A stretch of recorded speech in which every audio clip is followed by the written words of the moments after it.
রমজান মাস আসলে কোরআন মজিদে মাহে রমজানের রোজা ফরজ হওয়ার তাৎপর্য এবং এর বরকত সম্পর্কে যত কথা বলা হয়েছে সূরা বাকারার 183 থেকে 187 আয়াত পর্যন্ত মৌলিক আলোচনা রমজান সম্পর্কে এখানে করা হয়েছে। সবাই আমরা কোরআন পড়ি, এখানে একটু খুব গভীরভাবে মনোনিবেশ করে দেখা যায় যে রমজান, কোরআন এবং তাকওয়া এই তিনটা জিনিস দারুণভাবে কোরিলেটেড করে দেওয়া হয়েছে। রমজান, কোরআন এবং তাকওয়া তিনটা খুব কোরিলেটেড বোঝার ব্যাপার। এবং এই মাসের এত মর্যাদা, এত সওয়াব, এত নেকি যে আল্লাহ রাসূল হাদিসের মধ্যে বলেছেন যে একটা নফলের মর্যাদাকে আল্লাহ একটা ফরজের মর্যাদা করে দিয়েছে। একটা ফরজের মর্যাদাকে 70টা ফরজের কোথাও কোথাও 70 থেকে 700 গুণ সব নেক কাজগুলো এরকম বৃদ্ধি করেছে। শয়তানকে আল্লাহ রাসূল হাদিসে বলেছেন নতুন করে উস্কানি দিয়ে ওয়াসওয়াসা দিয়ে মানুষকে বিপদগামী করা থেকে আটকে রাখা হয়, জাহান্নামের দরজা বন্ধ রাখা হয়, জান্নাতের দরজা খুলে দেওয়া হয়। মানুষের অনেক নেক আমলের ফজিলতের খুব লোভনীয় বর্ণনা হাদিস শরীফে আল্লাহ রাসূল করেছেন। কেন? এর বড় কারণ হলো এত নেকি, এত সওয়াব, এত তাৎপর্যের বড় কারণ আল্লাহ তাআলা কোরআন মাজিদেই বলেছেন শাহরু রমাদান আল্লাযী উনজিলা ফীহিল কুরআন। এটা হচ্ছে রমজান মাস, যে মাসে কোরআন নাযিল করা হয়েছে। ফলে এই মাসটা হচ্ছে কোরআন নাযিলের মাস। কোরআনের পরিচয় কি? আল্লাহ এর পরেই নিজেই দিচ্ছেন। আমরা তো কোরআন নিয়ে নানান রকম ধারণা করি, ভাবছি কোরআন একটা ধর্মগ্রন্থ, এটা আমরা তেলাওয়াত করবো, পড়বো, মুখে মুখে চুমু খাবো, মর্যাদার সাথে রাখবো না। আল্লাহ বলছেন না, নিজেই এই অংশের পরে আল্লাহ বলছেন শাহরু রমাদান আল্লাযী উনজিলা ফীহিল কুরআন হুদাল লিন-নাস ওয়া বায়িনাতিন মিনাল হুদা ওয়াল ফুরকান। হুদা শব্দের অর্থ হচ্ছে আইন, way of life, code of life, constitution, শাসনতন্ত্র, সংবিধান। তাফসীর আপনারা সব পড়ে দেখেছেন। বায়িনাতিন মিনাল হুদা ওয়াল ফুরকান, সুস্পষ্ট সুন্দর পথ নির্দেশনা উপদেশ দিয়ে এই আইনটা, বিধানটা পরিপূর্ণ। এবং আরেক নাম হচ্ছে ফুরকান, পার্থক্যকারী, ফারাক করনে वाला। দুইটার মধ্যে ডিফারেন্স করা যায়। কি পার্থক্য? ন্যায় অন্যায়, হালাল হারাম, হক বাতিল, সত্য মিথ্যা, ঠিক বেঠিক, এটার মধ্যে পার্থক্যকারী শক্তি আছে একমাত্র। সেই বিধানের নাম হচ্ছে কোরআন। আল্লাহ আরেকটি পরিভাষা দিয়ে কোরআনকে পরিচিত করছেন ফুরকান। তাহলে আমরা দেখতে পাচ্ছি যে আল্লাহ বলছেন যে না, কোরআন শুধু তেলাওয়াতের কিতাব নয়, পড়ার কিতাব নয়, মর্যাদায় মুখে মুখে চুমু খাওয়ার কিতাব নয়। হুদাল লিন-নাস, নাস শব্দের অর্থ হচ্ছে মানুষ, মুসলিম, হিন্দু, বৌদ্ধ, খ্রিস্টান, সাদা কালো, জাতি, ধর্ম, ভাষা, গোত্র, বর্ণ নির্বিশেষে হোল ম্যানকাইন্ড, হোল হিউম্যানিটি। হুদাল লিন-নাস বলতে সমস্ত মানব সভ্যতাকে বুঝিয়ে আল্লাহ বলছেন যে আমি সমস্ত মানবতার মুক্তির জন্য আমি আমার এই বিধানকে এই রমজান মাসে নাযিল করেছি। আলহামদুলিল্লাহ। তাহলে অর্থাৎ আমাদের প্রত্যেকটা মানব জীবনের জন্ম থেকে মৃত্যু পর্যন্ত আমাদের সোসাইটি, আমাদের সভ্যতা, আমাদের সামাজিকতা, আমাদের রাষ্ট্র, আমাদের অর্থনীতি, আমাদের জুডিশিয়ারি, আমাদের অ্যাডমিনিস্ট্রেশন, আমাদের ফ্যামিলি লাইফ, আমাদের ইকোনমি, আমাদের education, every sector of our life আল্লাহ বলছেন হুদাল লিন-নাস।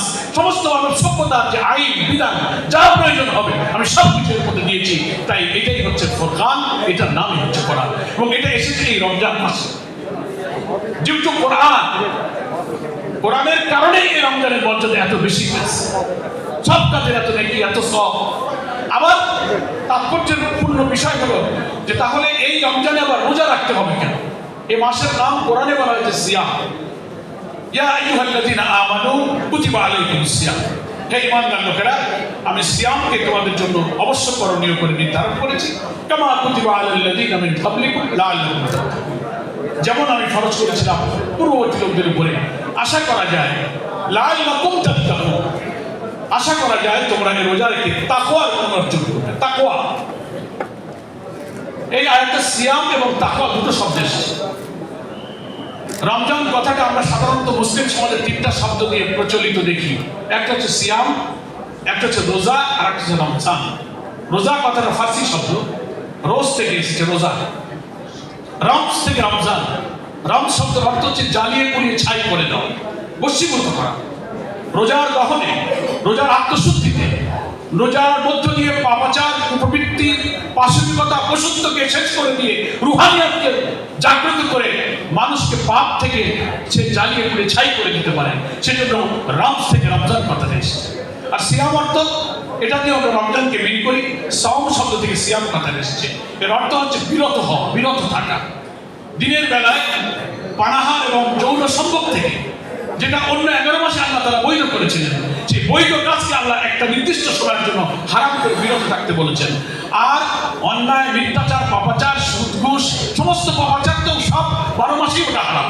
কিন্তু দুইটা জিনিসকে আল্লাহ অন্য 11 মাস হারাম করেনি, এই মাসে হারাম করেছেন। সেটা হচ্ছে মানুষের সুবে সাদেক থেকে সূর্যাস্ত পর্যন্ত খাওয়া দাওয়া, পৃথিবীতে চাহিদা পূরণ করা যাবে না। আর একটা হচ্ছে মানুষের সেক্সুয়াল ডিমান্ড, কাম প্রবৃত্তি, এটা পূরণ করা যাবে না। যেটা বৈধভাবে পূরণ করার ব্যাপারে বিবাহের মাধ্যমে আল্লাহ তাআলা মানুষকে হালাল করে রেখেছিলেন। সেই হালাল ব্যবস্থাটা আল্লাহ একটা ফিক্সড পিরিয়ডে এটাকে নিষিদ্ধ করেছেন। এই বিরত থাকার বিধানের কারণে এটাকে বলা হয়েছে সিয়াম। তাহলে আমি খুব সংক্ষেপে যদি এইভাবে বলি যে এই সিয়াম সাধনা ফরজ করার কারণেই হলো তাকওয়া অর্জন করা, লাআল্লাকুম তাত্তাকুন। এই রোজা এইভাবে তুমি যদি রাখো, সুবে সাদেক থেকে সূর্যাস্ত পর্যন্ত তুমি ক্ষুদ্রবৃত্তির চাহিদা পূরণ না করো, লোভনীয় খাদ্য থাকবে, তোমার সামর্থ্য থাকবে, ক্ষুধা লাগবে, পিপাসায় তৃষ্ণার্ত থাকবে, ক্ষুধার কষ্ট হবে, দেহ দুর্বল হয়ে যাবে। তুমি আল্লাহর হুকুমকে ভয় করে, যে তুমি একটা মাস আল্লাহকে ভয় করে দেহকে, মনকে, নফসকে, প্রবৃত্তিকে নিয়ন্ত্রণ করে যে আল্লাহর হুকুম মানতে হয়, এই ট্রেনিংটা তুমি দাও। সেটা একদিন নয়, একটা পর একটা 30টা দিন কোনো মানুষ যদি কোনো ট্রেনিং দেয়, কোনো অনুশীলন করে, কোনো প্রশিক্ষণ দেয়, তাহলে তার অস্থি মজ্জার স্বভাবে, সাইকোলজিতে ওই অভ্যাসটা কিন্তু দৃঢ়মূল হয়ে যায়। এই জন্য একদিন নয়, একটা মাস, এবং একটা দেশের জন্য নয়, সারা দুনিয়ার মুসলিম উম্মার জন্য একই সময় আল্লাহ তাআলা রোজা ফরজ করেছেন। চাঁদ থেকে রোজা রাখবে, চাঁদ থেকে রোজা ছাড়বে। তাহলে এই সিয়ামের ফরজ করার উদ্দেশ্য হচ্ছে লাআল্লাকুম তাত্তাকুন, আশা করা যায় রোজা তোমাদেরকে তাকওয়ার গুণে গুণান্বিত করবে, খোদাবিকে। এখন আমাদের মধ্যে প্রশ্ন জাগে যে তাহলে আমাদের এই রোজা রাখলে কিভাবে তাকওয়া হবে? সে ইফতার করলেই কিন্তু আমরা ন, এই যে সারাদিন খানাপিনা ত্যাগ করছি, আমার মন চাইলেও আমি খেতে পারছি না, আমার সেক্সুয়াল কিউরিওসিটিকে ফুলফিল করছে না, এখানে আমার আল্লাহর ভয় হচ্ছে। 1 মিনিট আগে মুখে পানি দিচ্ছি না কেন? সরকার তো নিষেধ করেনি, আমার তো কোনো দুনিয়ার কোনো জাগতিক ক্ষতি হবে না। তাহলে এর মাঝে মূল ব্যাপারটা হলো আল্লাহর ভয়।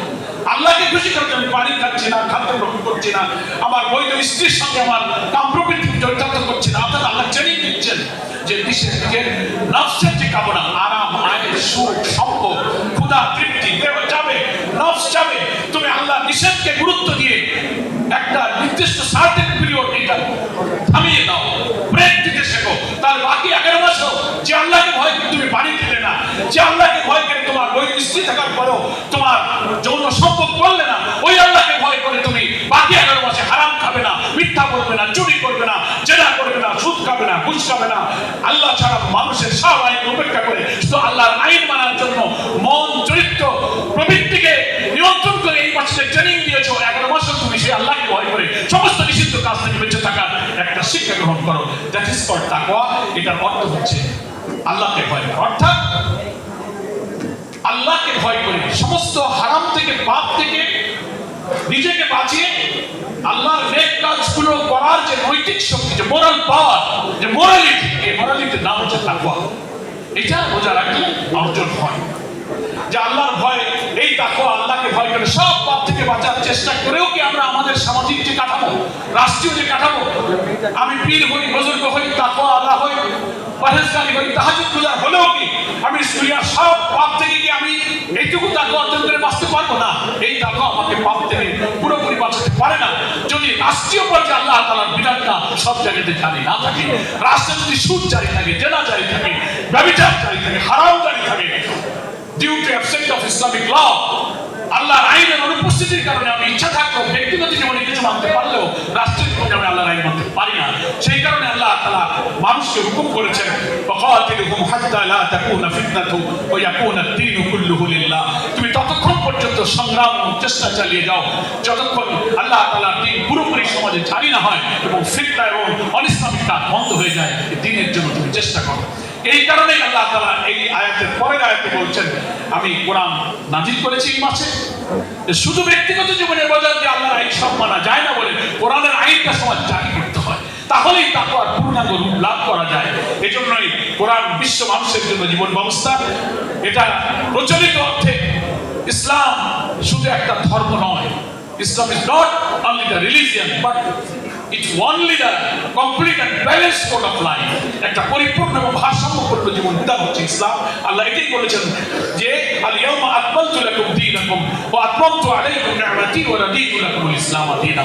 আমি আজ ইসলামকে পূর্ণ করে দিলাম, অর্থনীতি দিলাম, রাজনীতি দিলাম, জুডিশিয়ারি দিলাম, ফ্যামিলি লাইফ দিলাম, ইকোনমি দিলাম। আকমালতু লাকুম কমপ্লিট করলাম, মোকাম্মেল করে দিলাম।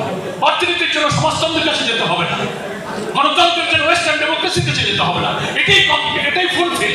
আকমালতু লাকুম তোমার জন্য পূর্ণ করে দিলাম। প্রিয় রোজাদার ভাইরা, সুধীবৃন্দ, খুলনাবাসী আমার, আসল মুসলিম হিসেবে আমরা ওই আল্লাহকে বিশ্বাস করেছি যে আল্লাহ রমজানে কোরআন নাজিল করেছেন।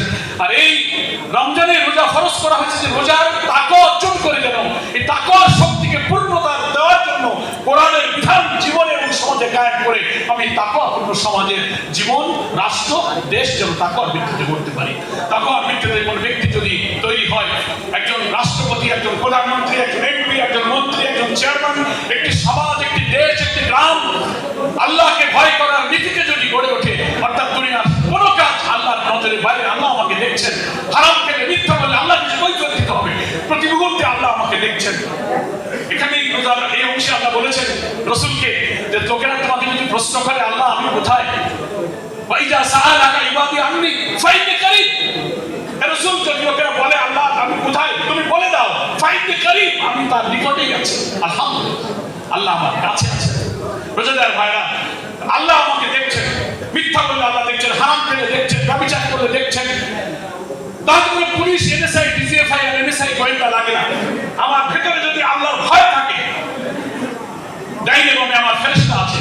এই তাকওয়াপূর্ণ একটি রাষ্ট্রপতি, একটি প্রধানমন্ত্রী, একটি সরকার, একটি নাগরিক যদি তৈরি হয়, তাকওয়ার ভিত্তিতে সমাজ আসে, তাহলেই সেখানে বরকতের দেশ হবে। সূরা আরাফের মধ্যে আল্লাহ বলেছেন, ওয়ালাউ আন্না আহলাল কুরা আমানু ওয়াত্তাকাউ লাফাতাহনা আলাইহিম বারাকাতিন মিনাস সামাই ওয়াল আরদ। আমি যখন আয়াতটা পড়ি খুব ইমোশনাল হয়ে যাই। আল্লাহ বলেছেন কোন জনপদের মানুষ, আহলাল কুরা মানে কোন টেরিটরি, কোন ভূখণ্ডের মানুষ যদি আমানু ওয়াত্তাকাউ ঈমান আনার পর আল্লাহর তাকওয়ার ভিত্তিতে সেই সমাজ রাষ্ট্র চালাতে পারে, লাফাতাহনা আলাইহিম আমি তাদের জন্য খুলে দেব বারাকাতিন মিনাস সামাই ওয়াল আরদ, আকাশ এবং পৃথিবী সমস্ত বরকতের দরজা আমি সেই জাতির জন্য খুলে দেব। সুবহানাল্লাহ। ফলে আমাদের প্রিয় জন্মভূমি বাংলাদেশ, 2000 ছাত্র জনতার রক্ত, 30-40,000 আহত মানুষের ক্রন্দন ক্ষত চিহ্নের মধ্যে দিয়ে অর্জিত নতুন বাংলাদেশে আমরা যে কল্যাণের স্বপ্ন দেখছি, আমাদের ছাত্র স্লোগান দিয়েছিল উই ওয়ান্ট জাস্টিস। সেই সুবিচার কোথায়? মানুষের আইনে কোনো সুবিচার হয় না। সুবিচার হচ্ছে আল্লাহর কাছ থেকে নাজিল হওয়া, জিবরিল আমিনের মাধ্যমে নির্ভুল জ্ঞানের উচ্চ হচ্ছে কোরআন। সেইখানেই রয়েছে জাস্টিস। এটাই হচ্ছে সেই বরকতের দেশ। বরকতের আইনের জন্য আল্লাহর পাঠানো সুবিচারের ভিত্তিতে যদি তাকওয়া ভিত্তিক রাষ্ট্র, তাকওয়া ভিত্তিক সমাজ, তাকওয়া ভিত্তিক নেতৃত্ব যদি আমরা করতে পারি, তো আল্লাহ বলছেন লাফাতাহনা আলাইহিম বারাকাতিন মিনাস সামাই ওয়াল আরদ, আকাশ আর পৃথিবী সব বরকতের দরজা আল্লাহ আমাদের জন্য খুলে দেবেন। আসুন আমরা সেই বরকতের বাংলাদেশের জন্য, কোরআনের রাষ্ট্র কায়েমের জন্য জামাত ইসলামী দেশবাসীর কাছে আহ্বান জানিয়েছে। আমিও আপনাদের ভাই হিসেবে, আপনাদের সন্তান হিসেবে আপনাদের কাছে আহ্বান জানাই। বহু মত, বহু আদর্শ আমরা দেখেছি। আমরা একটু কোরআনের বাংলাদেশ, বরকতের বাংলাদেশের জন্য একটু সময়টা দিই।